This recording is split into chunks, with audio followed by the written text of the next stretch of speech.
Kevin Garnett over Tim Duncan. Ooh. Mock, you can't be biased, bro. I know you played with Tim. And this is why I'm taking KG over Tim. Because Tim was in the system. From my personal fan perspective, I got to tilt my head against guys who only flourish in systems. Now, Michael Jordan was in the system. I'll say he's my number two because of that reasons as well.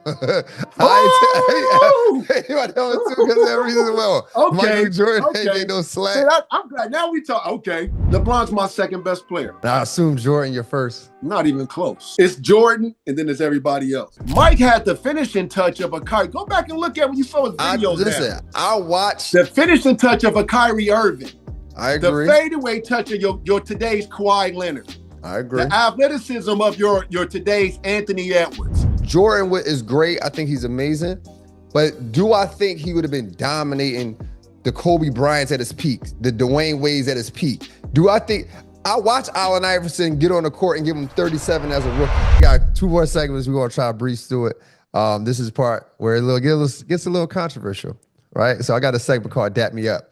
Now, we virtual. So if you feel me, you got to dap me up. I'm gonna say 2 people, 2 players. And if you object, you got to let me know why you object. Fair? Okay, so dap me up means you cool, you agree with the player? Yep. You agree what I'm saying. You agree what I'm saying. If you don't want to dap me up, you got to tell me why not. All right, bet. Fair enough. Shaq over Nikola Jokic. Oh, I'm dapping up all day. There we go. There we go. All day. There we go. I mean, because listen, I got people in my comments, they tell me I'm crazy because they want to talk about what Joker doing right now. But I always say this. I think Shaq is my 3rd favorite player of all time. The reason why is because he dominated the NBA, no threes, barely can make the free throw, not on the fast break. His game was the most predictable, right? Like he did all this through double teams and still was able to average 38 in the finals. 15 rebounds, lead the league in scoring.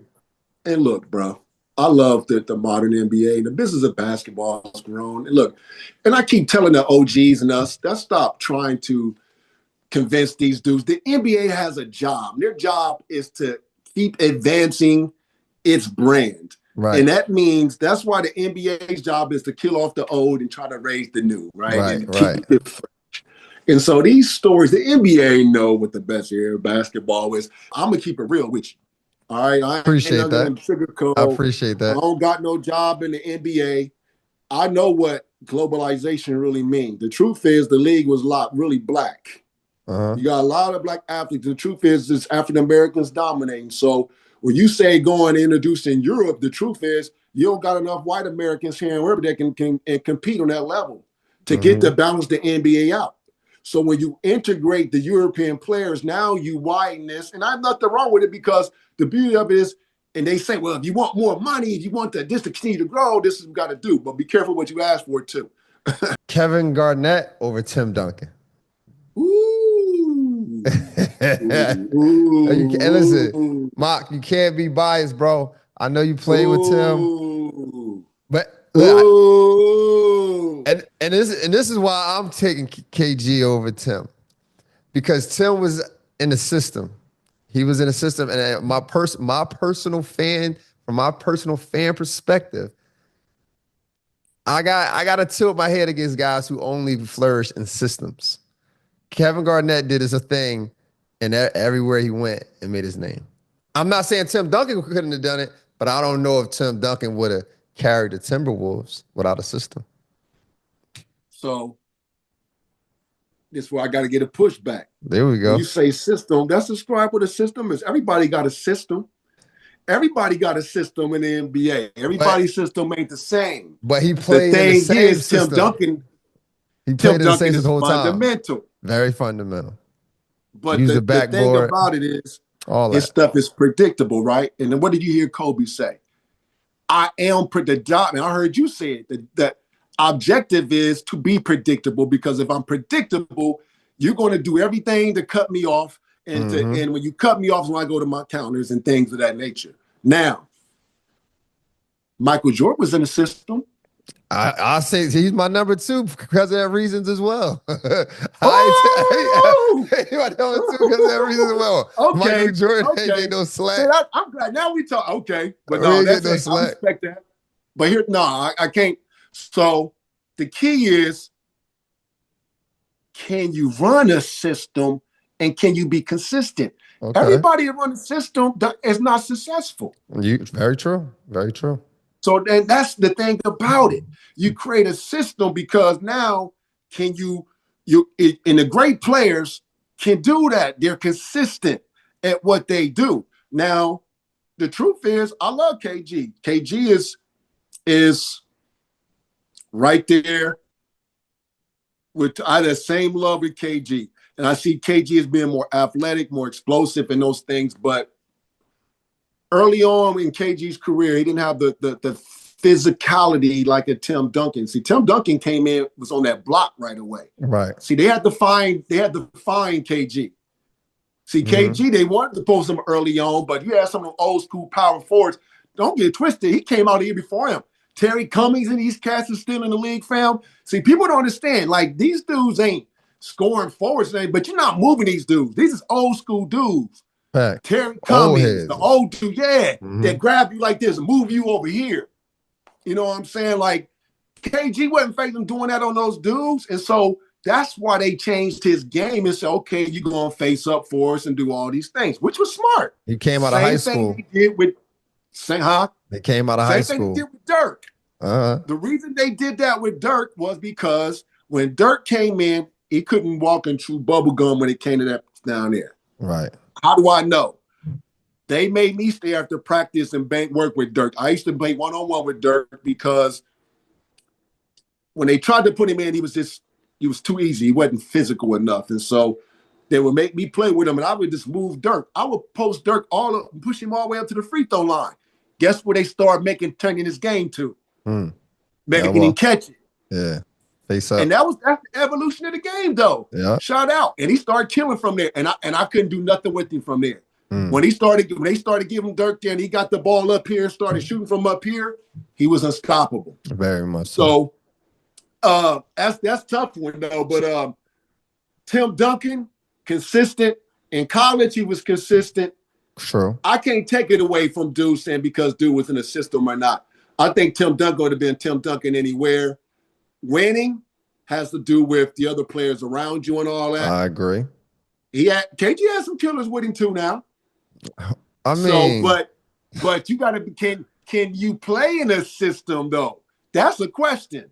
I think KG is one of the most versatile power forwards to ever play. I agree. No shout out there. I think shout out to Rasheed Wallace too. Rasheed Wallace for sure. Shout out Philly. So are you taking Tim? Is it Tim? I'm taking Tim because I'm taking Tim. All right. Tim, I seen Tim go at Shaq and them, dog, that I just ain't seen them do. Like, Tim was different, dog. And I get the flash and the dunk and all the emotion with KG. KG right there. But the methodicalness, I know there ain't no flash, and I know the younger generation, look, Tim is just basic, he fundamental, but to know what he's going to do, the physicality that he brings, to know, I watch him when I was the Spurs give Karl Malone 46, boom, boom, boom, like that.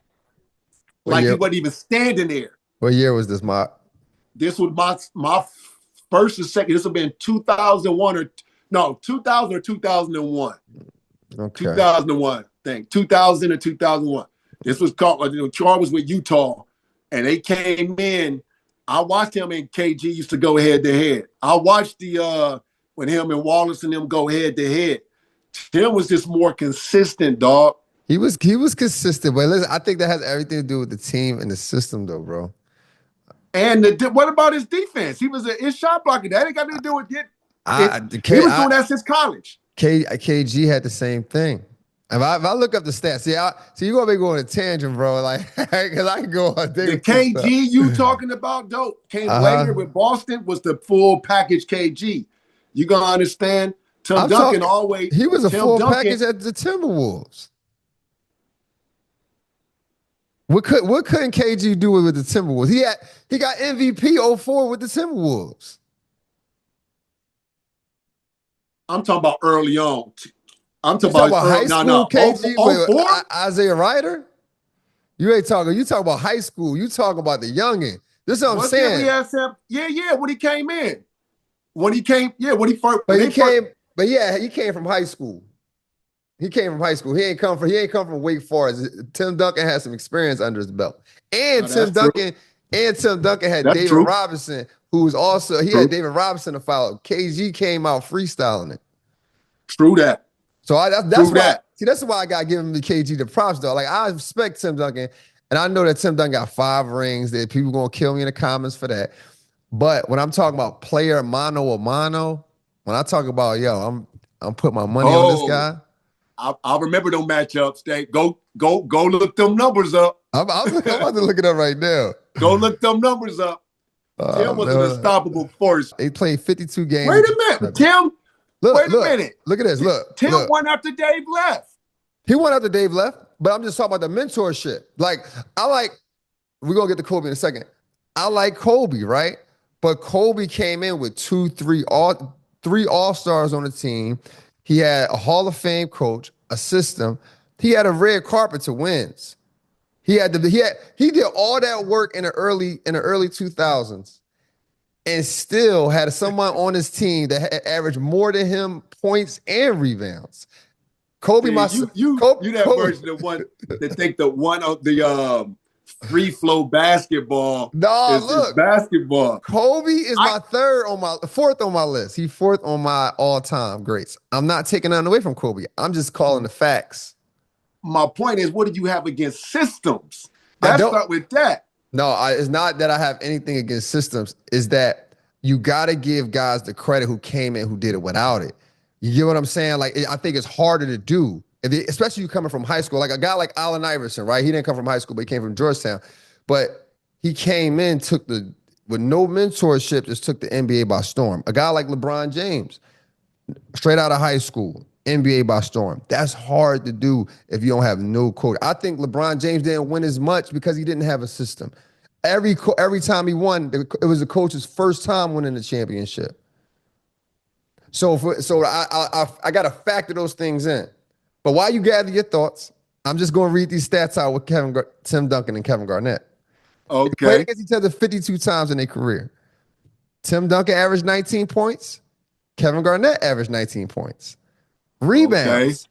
Tim Duncan averaged 11 rebounds. Kevin Garnett, 10 rebounds. Assists. Okay. Tim Duncan had 3 assists. Kevin Garnett had 4 assists. This is what I'm telling you. They was neck and neck. I'm just giving Kevin Garnett the edge because he had to do it without any mentorship. Oh, to say he didn't have no mentorship, that's not true. Who is it? KG will tell you he had mentorship. Yeah. Sam Mitchell, right? Sam Mitchell. Yeah, Sam Mitchell. He had some cats. I'm talking about from his position, though. Well, you had no, I see what you're saying. Now he had access to guys. All of them had access to guys around the league. So, but I would tell you this. KG is we're in the same, don't get me wrong, we was at Nike together. We played on the same Nike team in Nike together too. I was very impressed whenever I first saw him since high school when he first got to Chicago. I was very impressed with what I seen. I see why, anybody would want to choose, KG. I don't have a problem with that. But when it comes to basketball, it's about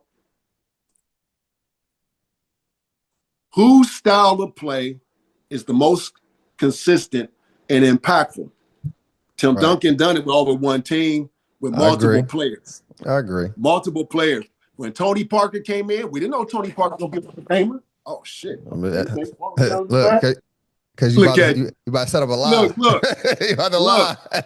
See? The universe ain't feeling it. Wow, the basketball guys is talking, ain't they? Hey, that's crazy. I know we're going to get some pushback on this, and we're going to limit the pushback. But LeBron James over Kobe Bryant. Oh, you thinking? Now I'm not. Now you can't be biased. Man. You can't be biased because I know y'all got. I know you and Kobe had a great relationship, but we got to talk about the player. Now look, now here's the thing. I take LeBron over. Yeah, that's tough. We talk about. I'll take LeBron. LeBron's my second best player. My God. All right, we gonna get. And I assume Jordan your first. Not even close. Oh, who's your first? Not even. Well, LeBron's not. It's not even close to number two. It's Jordan, and then there's everybody else. Yeah. I wish I had more time. I really do. Yeah, it's Jordan and everybody else. Because, bro, I mean, listen, man. I don't know how we can't get away from the Jordan thing if everything evolved. I don't get it. What's evolved? That's what you young guys. Real quick. I got you. So everything Jordan we was wild about, and we saw from even from the dunk contest, from the style, from being able to fade away. We've seen it over and over through the Tracy McGrady's, the Vince Carters. We've seen guys, not to say Allen Iverson play like Jordan, but we've seen guys like Allen Iverson who averaged damn near 30 points for 9 years.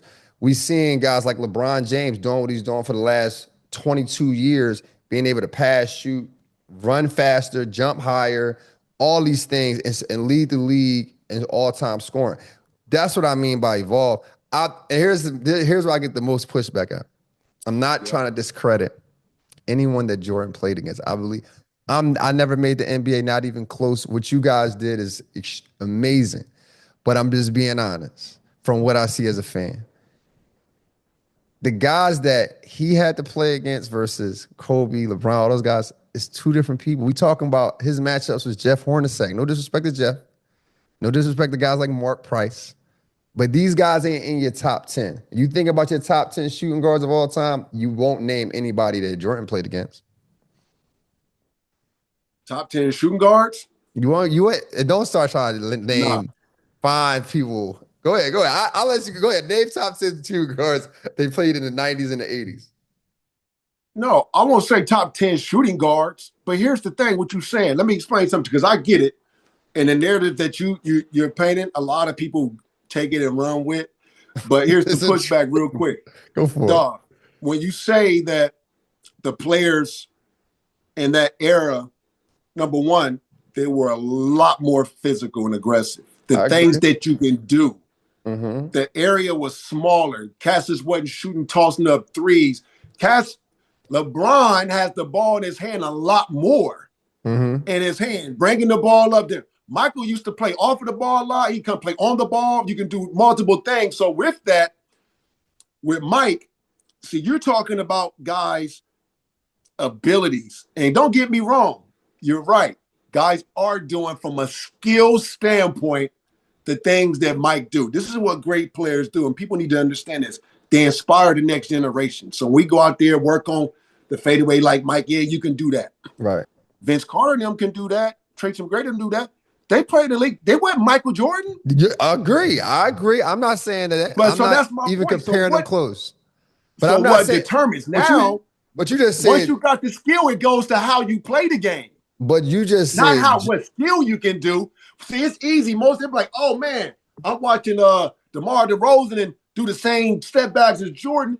Yeah, you watching them do certain skills. No, that has nothing to do with the essence and the mentality of your approach. No, here's Jordan what I'm was a killer inside. I agree. I'm not. Difference. But you said, but this is what you said. You said Jordan, and it's not even close.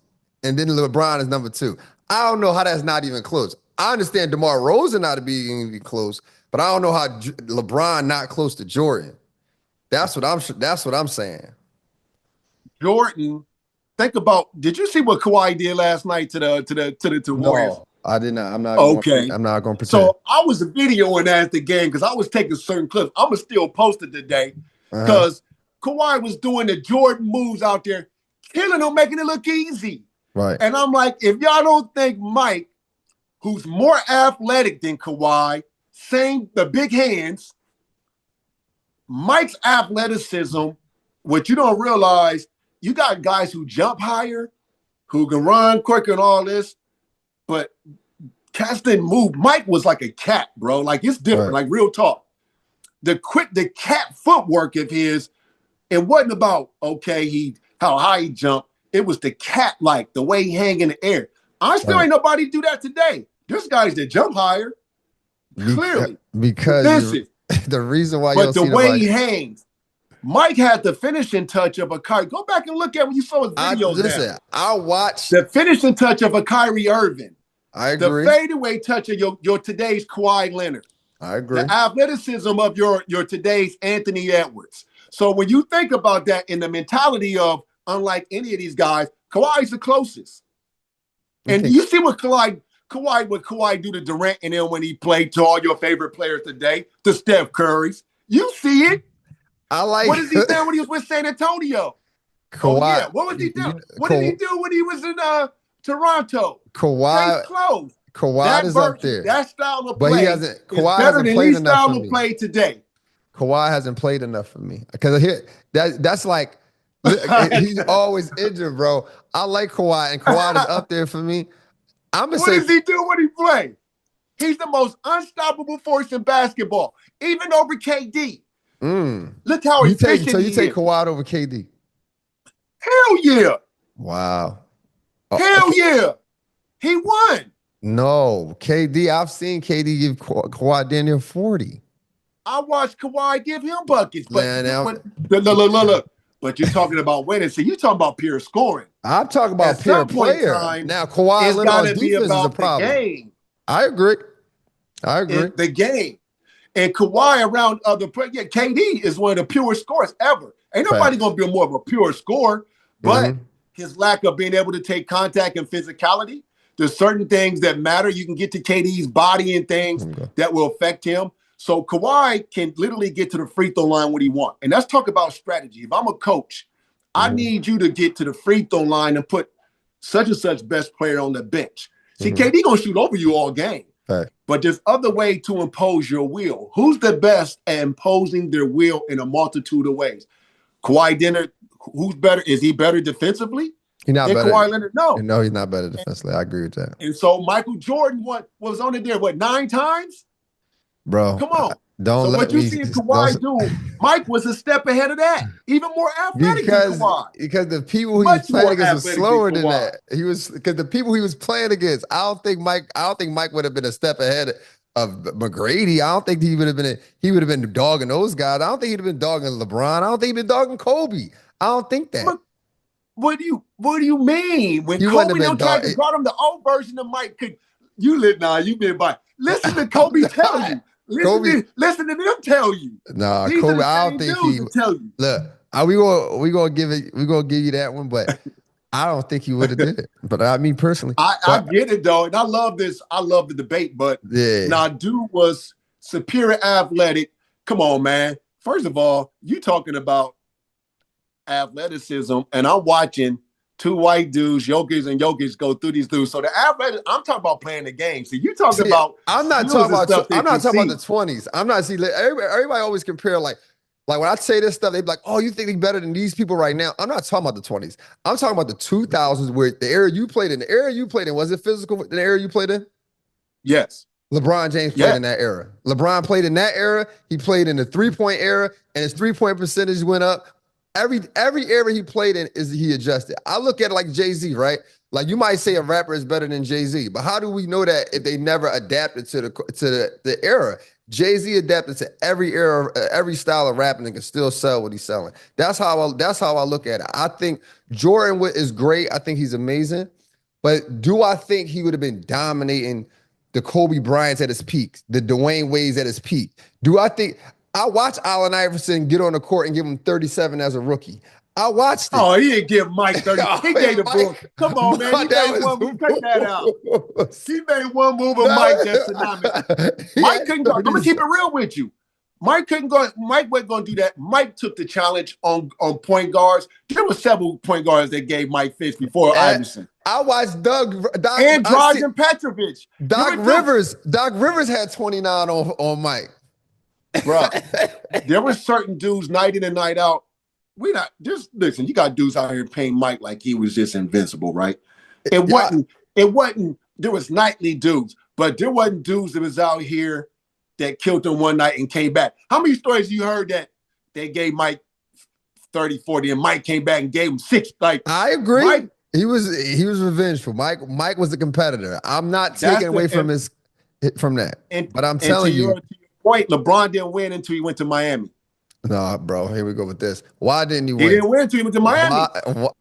Why didn't he win until he went to Miami? He didn't have a team. Just like Mike didn't win until Phil came with his system and Scottie Pippen came along. And Scottie Pippen, who's also a Hall of Famer, and won all the rings with them.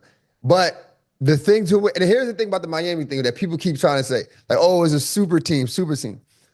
All that was the winning formula of a championship team. Every championship team, with the exception of, hear me out, with the exception of 3 teams from the 90s to the 20s, has won a championship with 2 to 3 All-Stars. The only 2 that did it was the Houston Rockets, whatever the Houston Rockets won it against the Knicks. They only had Hakeem Olajuwon, who was an All-Star. Otis Thorpe should have been an All-Star, but he was up against all of the greats, Karl Malone, Barkley, all those guys on that side. The reason why I say Otis Thorpe should have been in there because Charles Oakley, who played for the Knicks, averaged 10 points and 11 rebounds. Otis Thorpe averaged 14 and 11 rebounds that year, but Otis Thorpe didn't make it that year. Then we have the Detroit Pistons of 2004. Detroit Pistons had Ben Wallace, the only player to be an All-Star on that team. Chauncey Billups won the Finals MVP, so they was a great team, but only one person from that championship team was an All-Star. Then you got to go to Jokic, 2021 when they won it. He was the only All-Star. But every team always have All-Star caliber players, even if they don't make the All-Star team. So with the Miami Heat, they had 3 players. Obviously, Dwayne Wade, LeBron James. But Chris Bosh, no disrespect to Chris Bosh, he averaged about 16 points. But is Chris Bosh in your top 10 of all power forwards of all time? He wasn't even in the top 5 power forwards of that time. You're not putting him over Blake Griffin and all those guys at that time. You're not putting him over. You got to ask style of play. What did Chris Bosh allow the D Wade and LeBrons to do? See, you keep talking about his, like, the body of work as if he's an individual. It's not about that. He was doing his thing when he's in Toronto. They asked him to take his seat back. You gotta understand, when Bosh came, he wasn't even shooting a 3. What they said, in order for you to be productive with us, we need you to start spreading the floor. Shout out to Chris Bosh for developing his game as fast as he did, the way he did, because Miami wouldn't have been successful without that. He was one of the most important pieces. LeBron wasn't shooting a 3 like that. LeBron was a get downhill player. D Wade wasn't shooting a 3 like that. Get downhill player. So we need somebody, Ray Allen now. Now we need our big to be able to step out. That was the 3rd year. That was Ray Allen came 2nd year, 3rd year. Okay, but Bosh, if it wasn't for him evolving his game, they don't win. LeBron James enough. But listen, and then I'm not taking away from Bosh. What happened, Dallas? Okay, all right. Y'all keep talking about this thing that happened 16 years ago. Look, we gotta wrap it up. Well, I got a couple more questions for you, Bach, because I gotta get out of here. Real quick answers for me. I'm gonna let you slide through that Dallas. Go ahead. Look, real quick. Just real quick. Who's the most underrated player you played with? Underrated player. Underrated. There's been some good dudes. Let me see. Underrated.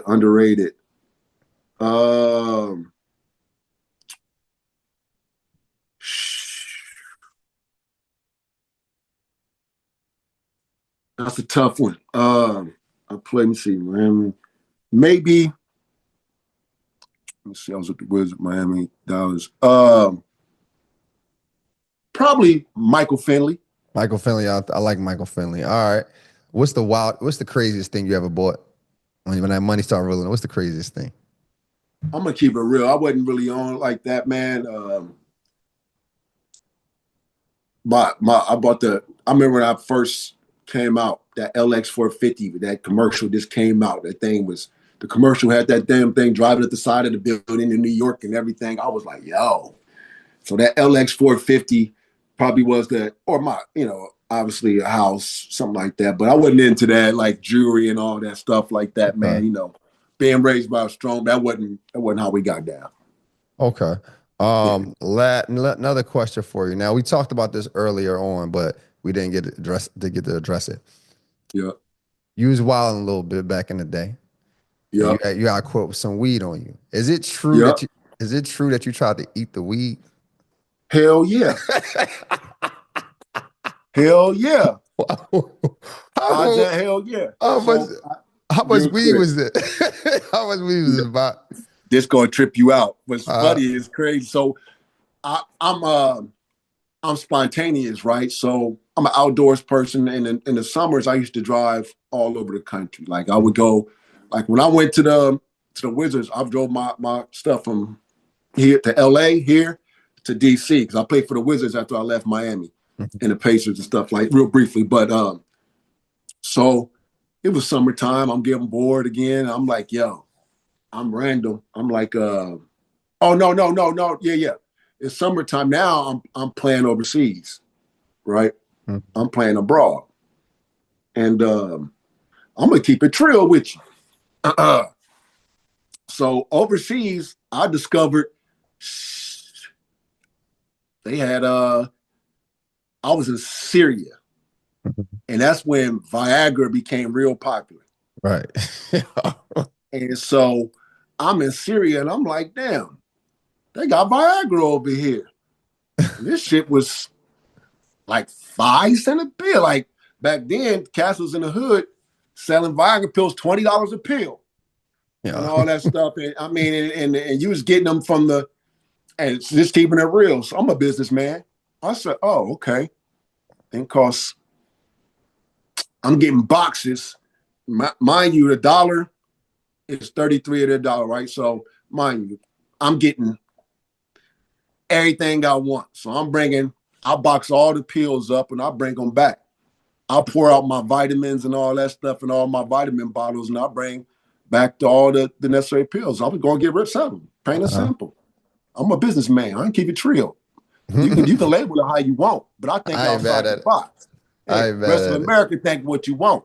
I ain't no dummy. So where so you ate? Okay, so I got the bill. Now I'm thinking, okay, I got everybody wanting them. So I said, cool. I'm gonna head back home to Ohio. Cat's like, yo, bring them here. Shit. I said, you know what? That's how Ohio gets down. They popping Viagra's on Ohio. Hey, come on, shit! They doing them here to LA too. It's going for 20. Cat's was clamoring for them. It's going like hotcakes. What you mean? Shit, like candy. Shit. So, I said, I'm a last minute. I'm like a hippie. I'll get in. I'll drive all across country. And I had a little Indian reservation. I used to stop through down to Oklahoma, pick up some little items down there that was on reservations. I like little artifacts and stuff. So I rolled up some trees. I made a last minute. This is like spontaneous. So I said, I'm gonna pack up my stuff and I'm gonna hit the road and drive to Ohio. And on the way, I'll stop through there. So I roll up. I get about a couple eighths of weed. I said, once I get there, I'm straight. I'll get some weed there. But I got the couple eighths with me, and so I'm gonna hit the roads, pick everything up. Boom, I hit the road. It's late at night. I choose to leave later in the evening because I can drive for hours at a time by myself solo and love doing it. So enough for me to knock out a quick 5, 6. So I said, I'm gonna go ahead and knock me out a quick 5, 6, go through better AZ. Than me. Other side of AZ, I'll find something, then I'll chill. And so I get out of Cali real quick. I'm flowing through AZ and I'm by myself. Now, mind you, there ain't a car in sight. I'm talking about for miles. It's just me. Late night.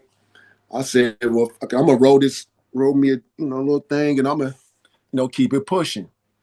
And so I got my shit in my lap. I'm driving, rolling everything. Mind you, ain't nobody in sight. It's just me on the road. And as I'm rolling, I get fucking lights flash behind me, the red and blue. I'm like, oh, they had the lights off the whole time. He been following me for Vermont. I didn't even notice it because the lights is off. So he pulled me over for unsafe following distance. I said, what? I said, ain't nobody, I'm talking about when I tell you there ain't a car in sight, there ain't a car in sight. And so, and it's funny because my attorney, when they took me in, my attorney said, let me guess, they got you for unsafe following distance?